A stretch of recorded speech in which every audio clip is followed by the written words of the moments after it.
खबरदार ये बुक गलती से भी नहीं लेना। तुमने एड्स पर जरूर ये बुक देखी होगी जो क्लेम करती है कि वो कुरान को सिंप्लीफाई करती है। इस वक्त इस बुक की एड्स इंस्टा पर, यूट्यूब पर और फेसबुक पर चलाई जा रही हैं और बहुत सारे लोग इस बुक को खरीद रहे हैं, ये ना जानते हुए कि इस बुक में बहुत सीरियस प्रॉब्लम्स हैं। वीडियो लास्ट तक देखना, सब प्रॉब्लम्स बताऊंगा। मैंने ये बुक खरीदी है। पहली प्रॉब्लम, एड्स ये क्लेम करती हैं कि अगर तुम कुरान को नहीं समझ पा रहे हो तो उसका इलाज ये बुक है। ये बुक कुरान को पिक्चर्स, इलस्ट्रेशंस और कार्टून्स के जरिए सिंप्लीफाई करेगी ताकि तुम आसानी से समझ जाओ। अब इन एड्स को देखकर ऐसा लगता है कि जैसे कुरान कोई बहुत ही डिफिकल्ट बुक है समझने के लिए और इसका मैसेज आसानी से समझ नहीं आ सकता, लेकिन ऐसा नहीं है। कुरान सेल्फ सफिशिएंट है, उसे किसी ऐसी बुक की बिल्कुल जरूरत नहीं है जिसका कोई ऑथर ही नहीं है। जी हां, ये इसकी दूसरी प्रॉब्लम है। इस बुक में आपको कोई ऑथर कहीं नहीं मिलेगा। इस बुक को किसने लिखा है, उसकी क्वालिफिकेशन क्या है, क्या उसे दीन का इल्म है या नहीं, ये बुक हमें कहीं पे भी नहीं बताती। ये बुक डायरेक्ट सूरह फातिहा से स्टार्ट होती है। अब ये कैसे पता चलेगा कि ये बुक किसी इस्लामिक स्कॉलर ने लिखी है या फिर एआई ने? प्रॉब्लम नंबर 3, जिन पिक्चर्स और इलस्ट्रेशंस और कार्टून्स की बेसिस पर बुक को बेचा जा रहा है, उन्हीं पिक्चर्स और इलस्ट्रेशंस में बहुत ही सीरियस प्रॉब्लम है।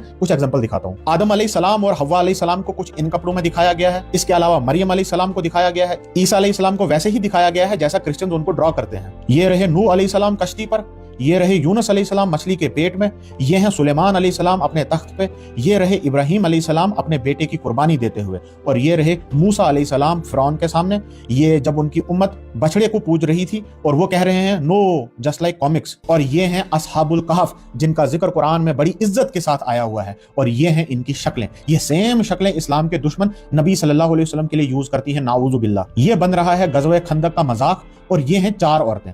अब इनमें से 2 औरतें हैं हजरत नूह अलैहिस्सलाम और लूत अलैहिस्सलाम की बीवियां, यानी कि काफिर शायद वो ये 2 हैं, और बाकी 2 हजरत मरियम अलैहिस्सलाम और फिरौन की बीवी हजरत आसिया रज़ी अल्लाह ताला अन्हा है। अब मरियम अलैहिस्सलाम तो फिर भी ठीक है, ये हजरत आसिया रज़ी अल्लाह ताला अन्हा को कैसे दिखाया गया है? ये है इन पिक्चर्स एंड इलस्ट्रेशंस का हाल जो भला कुरान को सिंपल कर रही है। प्रॉब्लम नंबर 4, ये बुक कुरान के डीप मैसेजेस को, उसके लेसन्स को बस 1-2 लाइनों में कंपाइल करके दे देता है। बहुत सारे मैसेजेस एंड लेसन्स को तो बिल्कुल ही इग्नोर कर दिया है। एक एग्जांपल देता हूं। यह है सूरह बकरा की आयत 1 से 20 तक की समरी, लेकिन इसमें हाईलाइटेड या सबसे इंपॉर्टेंट आयत 257 है। क्यों भाई?